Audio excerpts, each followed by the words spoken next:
Mabagal na ba ang smartphone mo? Huwag kang mag-alala dahil pabibilisin natin yan. Siguraduhin mo lang na gawin ang mga steps na ibibigay ko.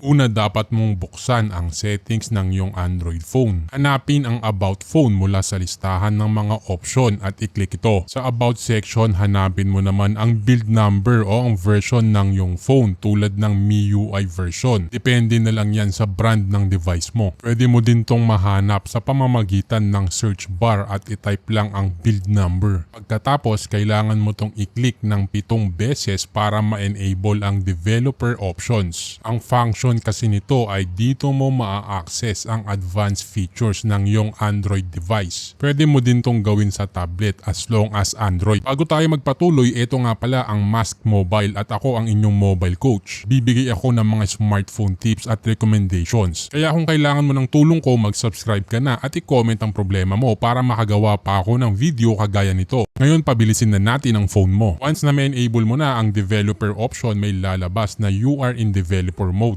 Matapos mong gawin ang mga steps na to, dapat makita mo na ang bagong developer option menu sa iyong settings app at i-click mo to. Ngayon, mag-scroll ka lang pababa at hanapin ang window animation scale, transition animation scale at animator duration scale. Ang goal natin ay dapat ma-turn off lahat yan dahil yan yung nagpapabagal at kumakain ng baterya sa device mo. Click mo lang yan isa-isa at piliin ang animation off. Once na naka-disable na lahat ng animation sa device mo, mas bibilis at magiging tipid din sa baterya. Ngayon, kailangan mo naman i-disable ang developer option. Ang kailangan mo lang gawin ay i-toggle off ito. Once nagawa mo na, make sure din na naka-close lahat ng apps at i-restart ang device mo. Pag nagawa mo lahat yan, siguradong bibilis at tipid na sa baterya ang smartphone mo. Ilagay ko rin sa description yung mga links ng recommended kong budget smartphone kung saan mo to mabibili. Gawin mo naman to para lumakas ang signal mo.